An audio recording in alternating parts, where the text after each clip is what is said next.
The morning sun cast long shadows across the grounds of Adelaide Cottage as Catherine, Princess of Wales, stood at her kitchen window, watching her 3 children play in the garden. It had been exactly 1 month since she and William had last appeared together in public, and the weight of recent events hung heavy in the air around their new home. The move to Windsor had been more challenging than either of them had anticipated. What was supposed to be a fresh start for their family had become a necessity, following the intense scrutiny and upheaval that had rocked the royal family in recent weeks. The cottage, though charming with its ivy-covered walls and historic character, still didn't quite feel like home to Catherine. William emerged from his study, his face showing the strain of sleepless nights spent managing crisis communications with his private secretary and handling calls from Buckingham Palace.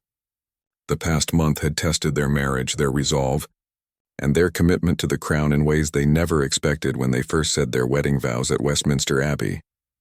The children seemed to be settling in well, Catherine observed, nodding toward George, Charlotte, and Louis as they explored the extensive gardens that came with their new residence. The move had been particularly difficult for George, who had grown attached to their previous home and the routine they had established there. William joined her at the window, placing a gentle hand on her shoulder. "They're resilient," he said quietly, "just like their mother." The compliment carried extra weight, given how Catherine had handled the intense media pressure and family tensions that had forced this dramatic change in their living arrangements, the decision to retreat from public life for a month hadn't been taken lightly. Royal protocol typically demanded continuous public engagement, but the circumstances had been extraordinary. The family drama that had unfolded in the media had reached a point where William and Catherine felt they needed to protect their children and reassess their approach to royal duties. Catherine's phone buzzed with a text from her private secretary, reminding her of the charity event they were scheduled to attend the following week. It would be their first public appearance since the move, and she felt a familiar knot of anxiety in her stomach. The British press had been speculating wildly about their absence, with tabloids running stories about everything from marital problems to Catherine's health. "Are you ready for tomorrow's briefing meeting?"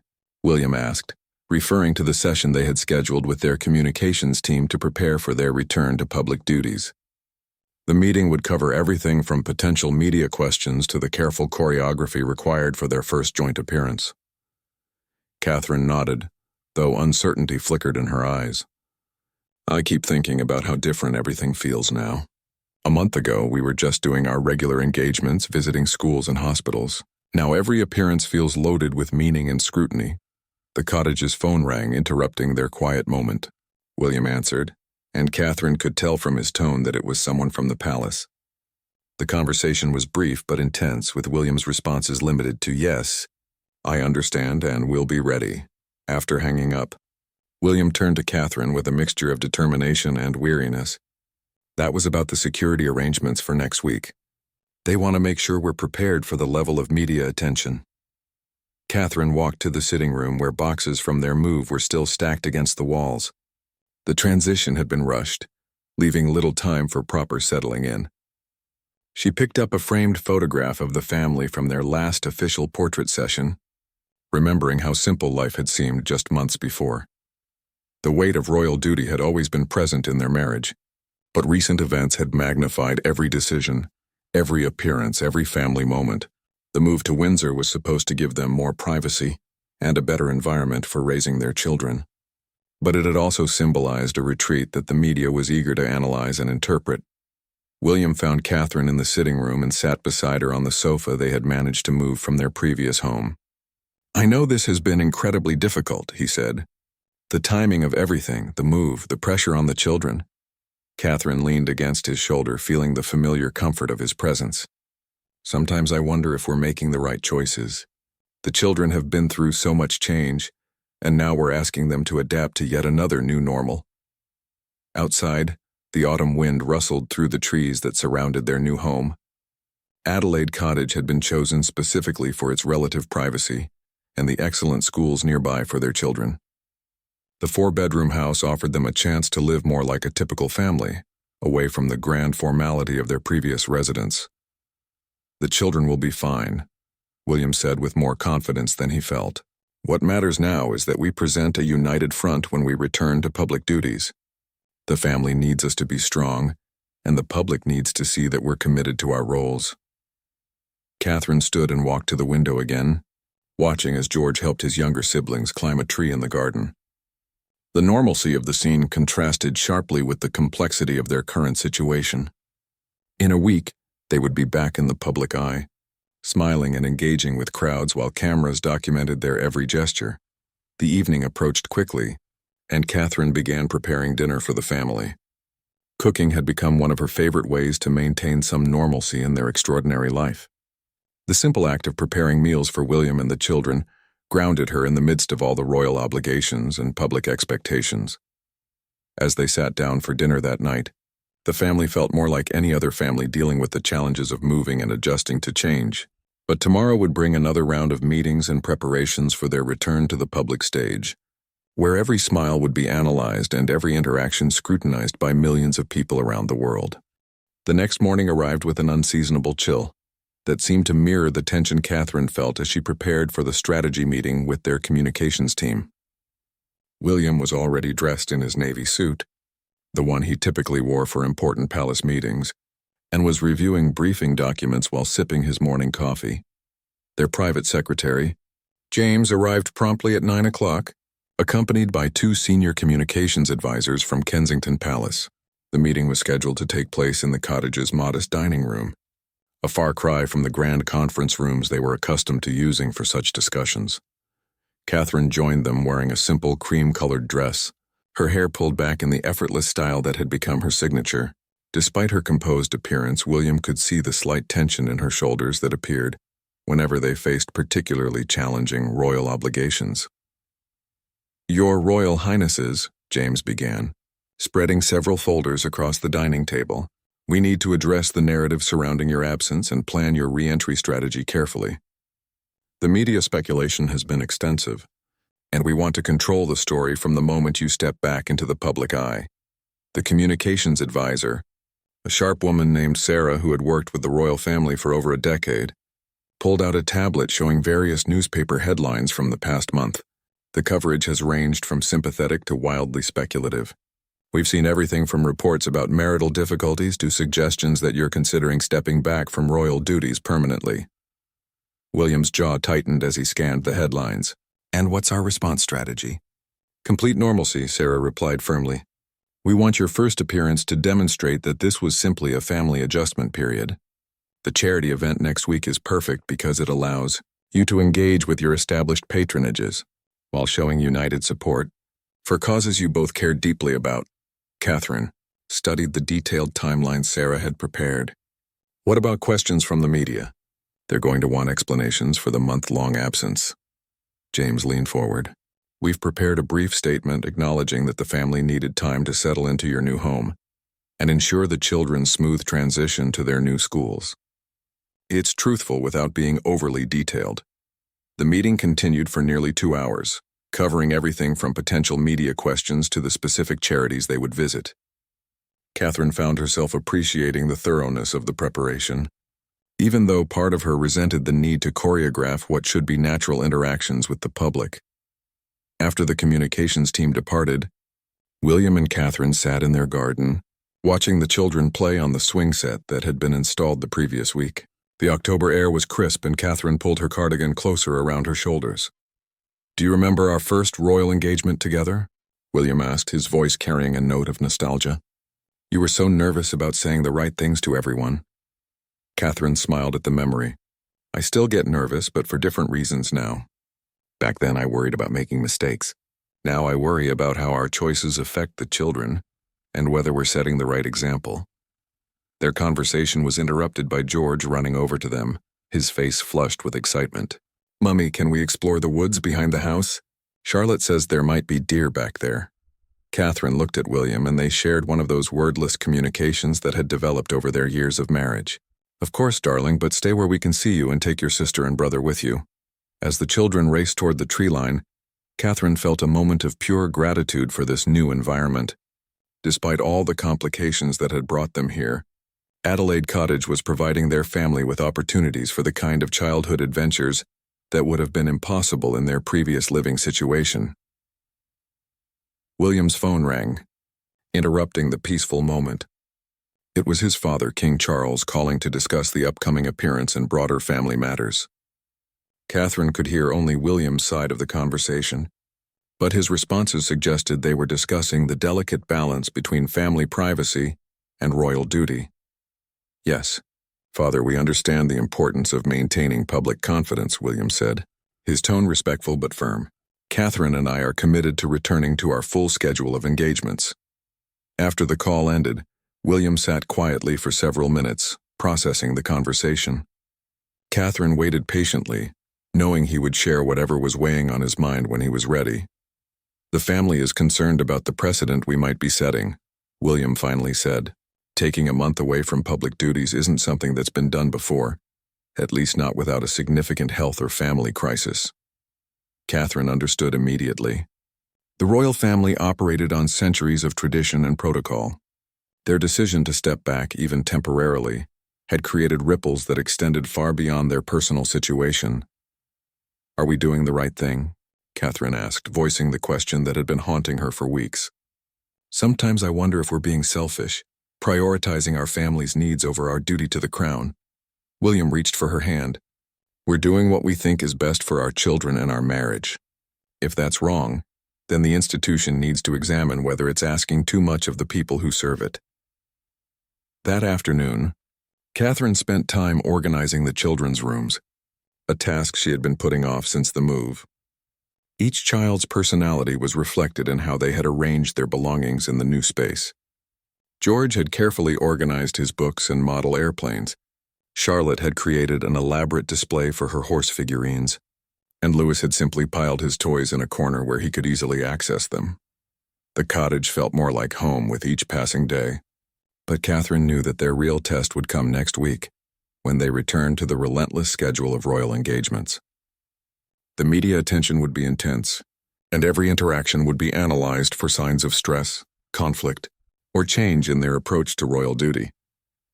As evening approached, Catherine prepared dinner while William helped the children with their homework. These domestic moments felt precious, knowing how rare they would become once they resumed their public roles. The simple act of being a family, without the scrutiny of cameras or the pressure of public expectations, had become something they treasured. Later that night, after the children were asleep, William and Catherine sat in their modest sitting room, reviewing the final details for the upcoming charity event. Tomorrow would bring another round of preparations, but tonight they were simply two parents in their new home, planning their return to a life that balanced personal happiness with public service. The morning of their first public appearance dawned gray and overcast, with a light drizzle that seemed to match Catherine's mood as she stood before her wardrobe, carefully selecting her outfit. Every choice would be scrutinized, from the color of her dress to the style of her shoes, and she wanted to strike the perfect balance between approachable and dignified. William was already downstairs, taking a final call with their security team about the logistics for the day. The charity event they were attending focused on mental health support for young people, a cause both of them had championed for years. It felt appropriate for their return to public duties, given how much their own family had needed to focus on emotional well-being during the past month. Catherine finally settled on a deep blue dress that had been a favorite in her pre-move wardrobe, paired with the pearl earrings that had been a wedding gift from the Queen. As she applied her makeup, she caught sight of her reflection and was surprised by how much more rested she looked despite the ongoing stress. The month at Adelaide Cottage had given her something she hadn't realized she desperately needed: uninterrupted time with her family. Downstairs, the children were finishing breakfast before heading off to their new schools. The transition to new educational environments had been smoother than expected, though Charlotte had mentioned missing some of her friends from their previous location. "Mummy looks very pretty today," Louis observed with the innocent directness that always made Catherine smile. "Are you going to work?" Catherine knelt down to his level. "Yes, darling. Daddy and I are going to visit some people who help children when they're feeling sad or worried." George, now old enough to understand more about their parents' roles, looked up from his cereal bowl. "Will there be photographers there?" The question caught Catherine off guard. At 10 years old, George was beginning to understand the public nature of their family life, and she wasn't sure he was ready for that level of awareness. "There might be," William answered honestly, "but they'll just take pictures of Mummy and me talking to people. It's part of our job." The drive to the charity event felt longer than usual, despite taking only 30 minutes from Adelaide Cottage. Catherine found herself reviewing her talking points one final time. Though she had been passionate about mental health advocacy, long before it became a formal part of her royal portfolio. As their car approached the community center hosting the event, Catherine could see the familiar cluster of photographers and reporters already positioned behind barriers. The sight made her stomach flutter with the old familiar mixture of nervousness and determination that preceded every public engagement. "Ready?" William asked, reaching for her hand as their protection officer prepared to open the car door. Catherine took a deep breath and nodded. "Ready." The moment they stepped out of the car, the camera shutters began clicking with an intensity that seemed louder than usual. Catherine smiled warmly and waved to the small crowd that had gathered, noting the genuine pleasure on people's faces at seeing them again after their absence. Inside the community center, they were greeted by Maria Santos, the director of the mental health charity. Maria had worked with Catherine on several previous events, and her familiar face provided a comforting anchor as they began their official return to public duties. "Your Royal Highnesses, it's wonderful to see you again," Maria said, her Spanish accent adding warmth to her words. "We have several young people here today who are excited to share their stories with you." The first part of their visit involved meeting with teenagers who had benefited from the charity's counseling services. Catherine was struck by how articulate and brave these young people were in sharing their experiences with mental health challenges. Their stories reminded her why this work mattered so much. Beyond the royal obligations and media attention, James, a 17-year-old from East London, explained how the charity's peer support program had helped him manage anxiety attacks that had been affecting his schoolwork. "Having someone my own age to talk to made all the difference," he told Catherine. "Adults sometimes don't understand what it's like to feel overwhelmed by everything." William engaged with a group of younger children who were participating in an art therapy program designed to help them express difficult emotions. Catherine watched as he knelt down to examine their paintings, asking thoughtful questions about their creative choices and listening carefully to their responses. "This reminds me of something my own children might create," William told a shy 8-year-old girl named Emma, who had painted a picture of her family. "They love using bright colors just like you do." Catherine noticed how naturally William connected with the children, despite the formal setting and the presence of cameras documenting their every interaction. It reinforced her belief that their decision to prioritize family time had been correct, even if it had created complications with royal protocol. During the formal presentation about the charity's programs, Catherine felt the familiar rhythm of public engagement returning. She asked informed questions about funding challenges and expansion plans, drawing on her experience with similar organizations across the country. "Mental health support for young people has never been more crucial," Catherine said during a brief speech to the assembled group. "Every child deserves access to the tools and support they need to thrive emotionally and academically." The media pool, kept at a respectful distance but close enough to document the visit, noted the easy rapport between William and Catherine. Their month-long absence seemed to have refreshed rather than diminished their effectiveness as a royal team. After the formal presentations, they participated in a round-table discussion with parents whose children had accessed the charity's services. Catherine was particularly moved by the story of Sarah, a single mother whose teenage son had struggled with depression following his father's death. "The support we received here literally saved our family," Sarah explained, her voice emotional but strong. "My son is now at university, and he still uses the coping strategies he learned through this program." William and Catherine exchanged a meaningful look. These were the moments that made all the protocol and media scrutiny worthwhile. Hearing directly from families whose lives had been improved through the charitable work they supported.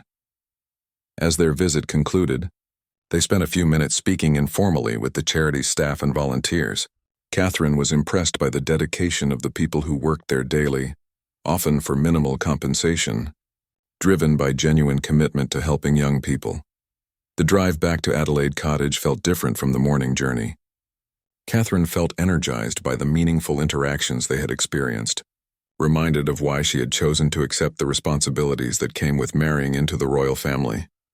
"That felt good," William said as they approached their home. "I had forgotten how rewarding these visits can be when we're fully present and engaged." Catherine nodded, already thinking about their next scheduled engagement. Their return to public life was off to a positive start, but she knew the real test would come in maintaining this energy and focus across the demanding schedule that lay ahead. The positive media coverage from their charity visit provided a welcome relief from the speculation that had dominated headlines during their month-long absence. Catherine read through the morning newspapers while having her coffee, noting the respectful tone of most reports and the focus on their charitable work, rather than personal speculation. "Listen to this," Catherine said to William, reading from the Times. "The Prince and Princess of Wales demonstrated yesterday why they remain among the monarchy's most effective ambassadors, engaging with genuine warmth and informed interest in the mental health challenges facing Britain's young people." William looked up from his own newspaper with satisfaction. "It's a good start. James called earlier to say the palace is pleased with the reception. Their success at the charity event had energized both of them for the busy week ahead. They had 3 more engagements scheduled, including a visit to a local school that had implemented innovative educational programs and a reception for Commonwealth diplomats at Buckingham Palace. The school visit, planned for Thursday, held particular significance for Catherine. Education had always been one of her primary interests, and she was eager to see how the institution had developed creative approaches to learning that could potentially be replicated elsewhere. Wednesday morning brought an unexpected challenge when Charlotte woke up feeling unwell. Catherine's maternal instincts immediately took precedence over her royal schedule, and she spent the morning caring for her daughter, while William handled final preparations for their upcoming engagements. "Is Charlotte feeling better?" William asked when he found Catherine in the kitchen, preparing soup for their daughter's lunch. "A little," Catherine replied, stirring the pot thoughtfully. "But it made me realize how quickly our priorities can shift. Yesterday I was worried about media coverage, and today all I care about is making sure she's comfortable." The incident served as a reminder of the delicate balance they constantly maintained between their roles as parents and their duties as senior members of the royal family. Catherine had always been determined that their children would come first, but the practicalities of royal life sometimes made that commitment challenging. Thursday's school visit proceeded smoothly, with Charlotte having recovered enough to attend her own classes. Catherine was particularly impressed by a program that paired older students with younger ones for reading support, creating a sense of community and shared responsibility within the school environment. "This is exactly the kind of innovation we should be highlighting," Catherine told the headmaster, Mrs. Peterson, as they observed a group of Year 6 students reading with reception children. "It builds confidence in both the mentors and the children receiving support." William was equally engaged, asking detailed questions about the school's approach to supporting students from diverse backgrounds. His genuine interest was evident as he knelt down to chat with individual children about their favorite subjects and future aspirations. During their walkthrough of the school's new science laboratories, Catherine noticed how naturally she and William worked as a team. They had developed an intuitive understanding of how to divide their attention and ensure every person they met felt valued and heard. "Your Royal Highness," called out 10-year-old Amir, who was conducting an experiment on plant growth. "Would you like to see how we're measuring the effects of different types of light?" Catherine was delighted by his enthusiasm and spent several minutes examining his carefully documented results. "This is brilliant work, Amir. Have you considered what might happen if you tested different types of soil as well?" The boy's eyes lit up with excitement at the suggestion, and Catherine could see his teacher making notes about extending the project. These moments of genuine educational engagement were among her favorites during school visits. The final stop was the school's new library, where students had created a display about the royal family's connection to literacy and education. Catherine was touched to see photographs from her previous school visits, alongside artwork created by the children. "We wanted to show how much your visits mean to schools across the country," explained Mrs. Peterson. "The children researched your work and were amazed by how many educational programs you support. As they prepared to leave, a group of Year 5 students presented Catherine and William with a handmade book containing stories and poems inspired by their charitable work. Catherine was genuinely moved by the thoughtfulness of the gift and promised to read every contribution carefully. The drive back to Adelaide Cottage gave them time to decompress and discuss their observations from the visit. Both felt energized by the creativity and dedication they had witnessed from both staff and students. Days like today remind me why education matters so much, Catherine said as they pulled into their driveway. Those children are going to grow up believing they can achieve anything they set their minds to. That evening, after helping the children with their homework and reading Louis his bedtime story, Catherine and William reviewed their schedule for the Commonwealth reception. The event would be their most formal engagement since their return, requiring careful attention to diplomatic protocol and international relations. "Are you nervous about Friday?" William asked as they prepared for bed. Catherine considered the question carefully. "Not nervous exactly, but aware that it represents a different level of scrutiny. The Commonwealth reception always draws more attention because of the international implications." William understood her concern. The reception would bring together diplomats and dignitaries from across the Commonwealth nations, and their interactions would be closely watched for any signs of political messaging or changes in royal approach to international relationships. "We'll do what we always do," William said reassuringly. Be ourselves, listen carefully, and show genuine interest in the people and countries we're meeting. As Catherine settled into bed, She reflected on how much their approach to royal duties had evolved since their wedding.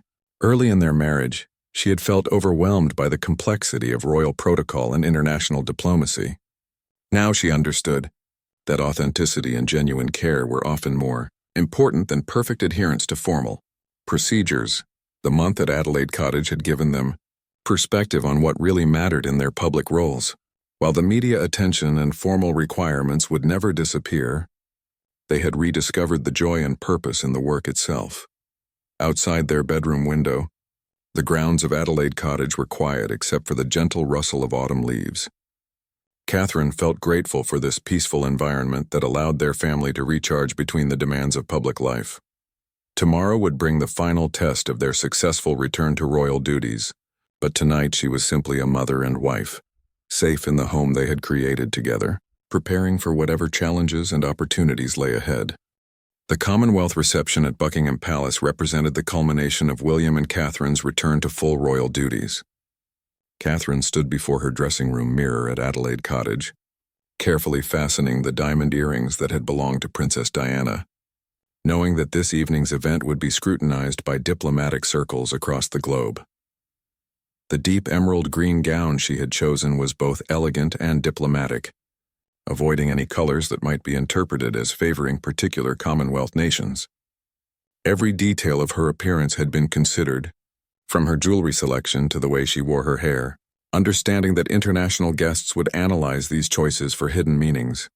William was in his study, reviewing briefing notes about the various dignitaries they would meet. The guest list included high commissioners, prime ministers, and cultural representatives from all 54 Commonwealth nations. Each conversation would require careful navigation of complex political and cultural sensitivities. The Canadian delegation is particularly interested in our environmental initiatives, William called out to Catherine as he reviewed his notes. And the Australian group wants to discuss our work with Indigenous communities. Catherine joined him in the study, elegant in her formal attire but clearly focused on the substance of the evening ahead. "I've been reading about the new literacy programs in Jamaica and Kenya. If I have the chance, I'd love to learn more about their approaches." The drive to Buckingham Palace felt familiar yet significant. They had attended dozens of Commonwealth events over the years, but this one carried extra weight as their first major formal engagement since their month-long absence. The international community would be watching for any signs of change in their approach or commitment to royal duties. As their car passed through the palace gates, Catherine could see the impressive array of diplomatic vehicles and the carefully coordinated security presence that such events required.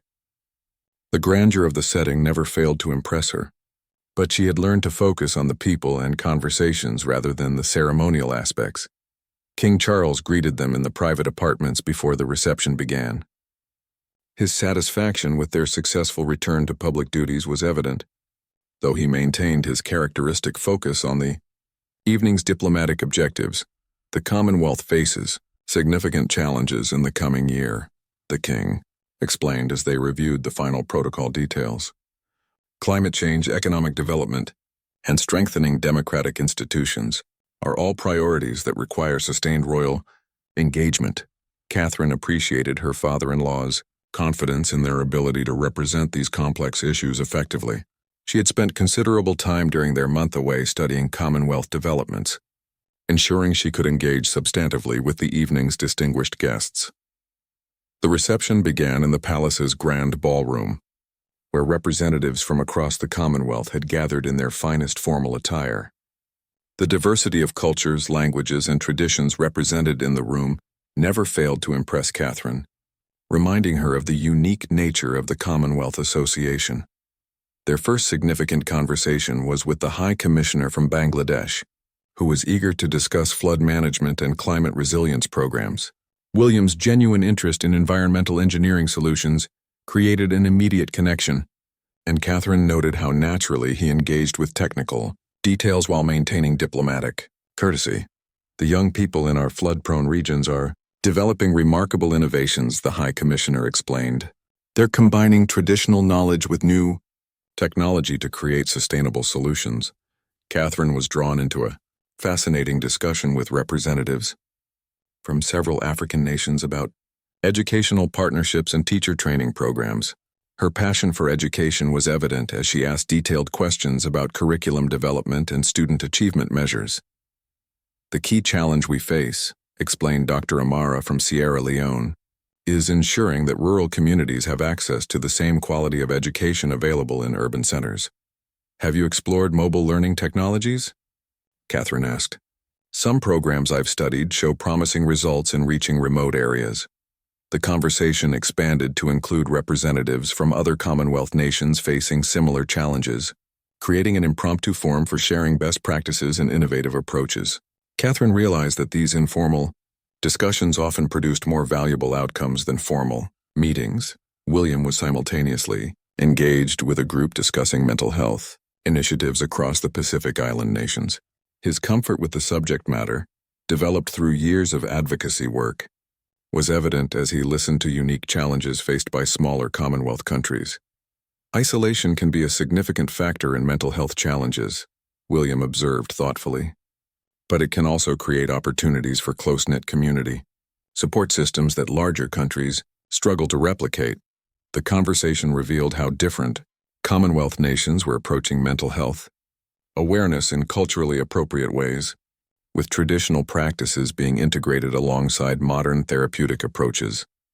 As the evening progressed, Catherine and William found themselves naturally gravitating toward different groups, maximizing their ability to connect with the diverse range of guests. They had developed this collaborative approach over years of diplomatic events, understanding that their combined efforts could accomplish more than either working alone. During the formal dinner portion of the evening, Catherine was seated between the Prime Minister of Malta and the Cultural Minister from New Zealand. The conversations ranged from heritage preservation to youth engagement in democratic processes, topics that allowed her to draw on her extensive experience with charitable organizations. Young people today are incredibly sophisticated in their understanding of global issues, Catherine remarked during a discussion about civic engagement. The challenge is creating meaningful opportunities for them to contribute to solutions. William, seated across the room, was deep in conversation with representatives from Caribbean nations about sustainable tourism and economic development. His questions demonstrated genuine curiosity about balancing economic growth with environmental protection, a topic that resonated strongly with island nations facing climate change challenges. The evening's highlight came during the informal reception period when spontaneous conversations created unexpected connections between different Commonwealth delegations. Catherine found herself facilitating an introduction between education ministers from Canada and India, who discovered shared interests in Indigenous language preservation. This is exactly what the Commonwealth should be: William said quietly to Catherine during a brief moment between conversations.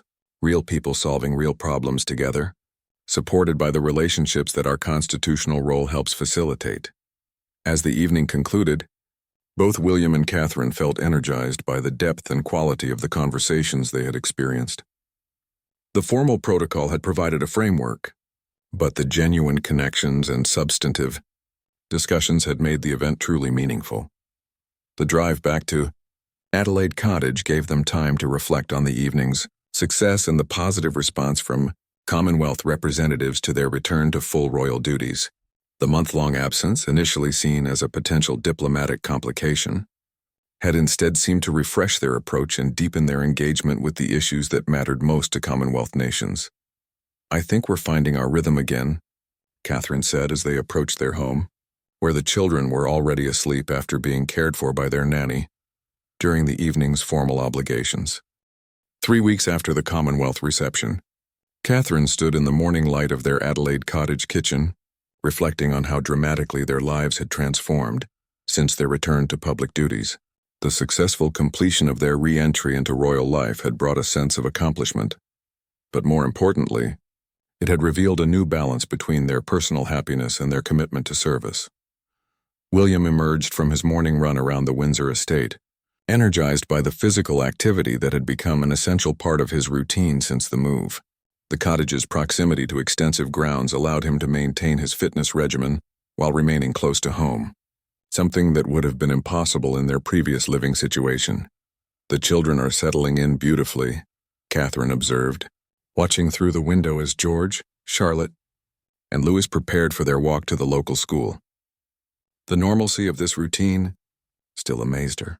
Their children were experiencing a childhood much closer to ordinary than either she or William had thought possible within the constraints of royal life.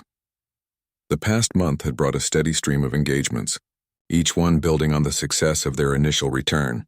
Catherine's work with early childhood education had expanded to include a comprehensive review of nursery provisions across Britain, while William had deepened his involvement with environmental conservation projects that aligned with his passion for protecting natural heritage. "I received a call from James this morning," William said, referring to their private secretary. "The palace is extremely pleased with the public response to our new approach. Apparently, the approval ratings have reached levels we haven't seen in years." Catherine smiled at this news, though she had learned not to focus too heavily on public opinion polls. What mattered more to her was the genuine impact they were having on the causes they supported and the authentic connections they were making with people across the country. Their relationship had emerged stronger from the challenges of the past few months. The month away from public scrutiny had allowed them to reconnect as a couple and as parents, addressing tensions that had built up over years of relentless public engagement without adequate time for family life. "Do you remember what we talked about during those first difficult weeks after the move?" Catherine asked, settling beside William with her morning tea. "About whether we were being selfish by prioritizing our family's needs." William nodded, remembering the long conversations they had shared in the same kitchen during their period of adjustment. "I think we've proven that taking care of our family actually makes us more effective in our royal roles, not less. We're more present, more engaged, and more authentic in our interactions." The transformation was evident in small details that the public might not notice, but that made enormous differences in their daily experience. Catherine no longer felt the constant anxiety that had characterized her previous approach to royal duties. Instead, she approached each engagement with genuine curiosity and enthusiasm, freed from the perfectionist pressure that had sometimes made public appearances feel like performances. Their children had adapted remarkably well to the new routine. George had made friends at his new school and was thriving academically in the smaller, more intimate classroom environment.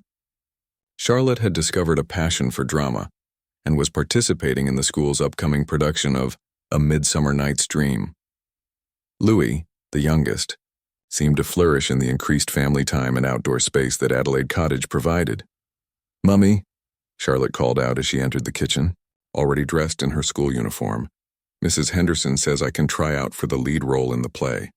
Will you and Daddy be able to come watch if I get the part?"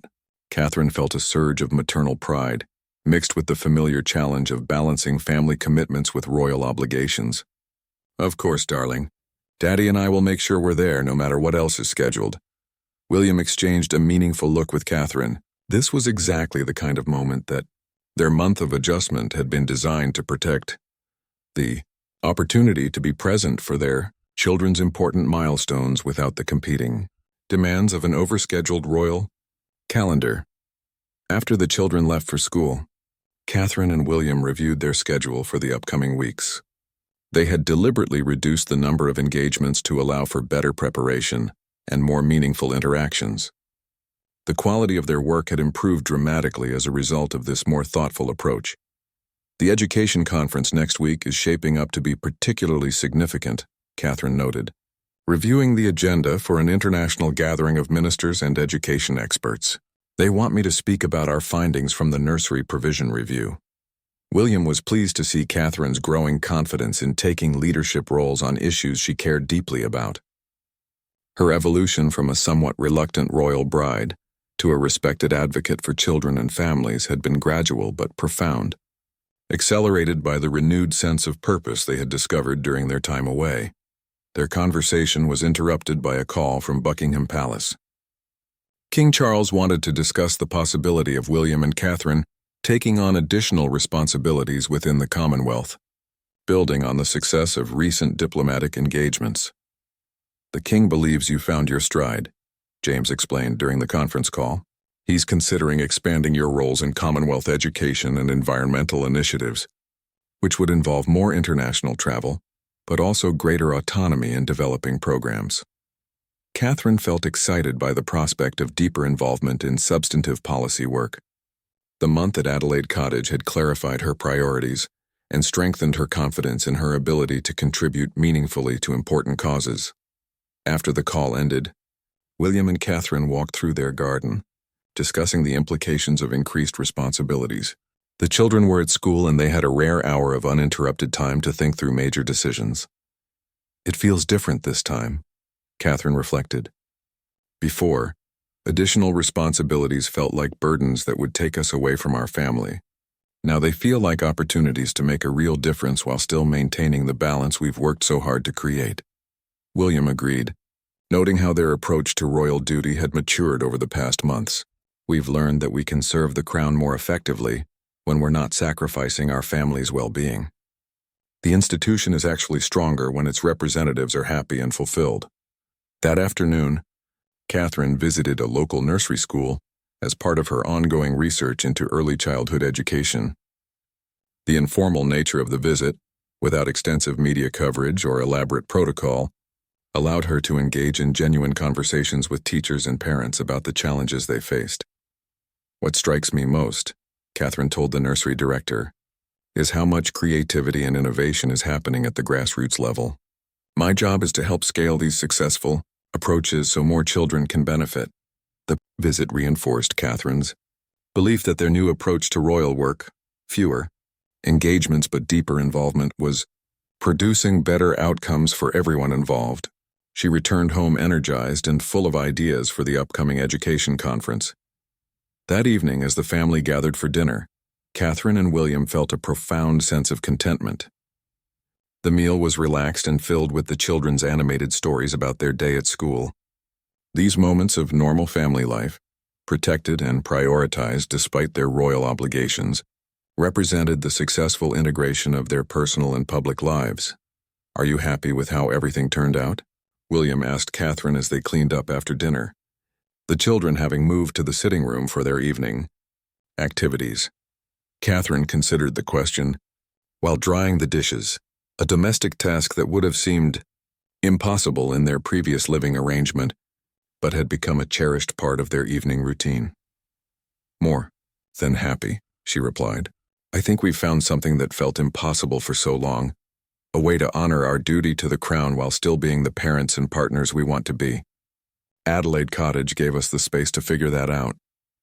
Later that night, after the children were asleep, William and Catherine sat in their garden, watching the stars emerge in the clear October sky. The peaceful setting provided a perfect backdrop for reflecting on the journey that had brought them to this point. "Do you think the public understands what we were trying to accomplish?" Catherine asked, still somewhat amazed by the positive response to their return to royal duties. I think they understand that we're trying to be authentic, William replied. People can tell the difference between going through the motions and genuine engagement. Our month away allowed us to rediscover what genuine engagement looks like. As they prepared for bed, both felt optimistic about the future. The challenges of royal life would never disappear entirely, but they had proven to themselves and their family that it was possible to serve with distinction while maintaining their personal happiness and family unity.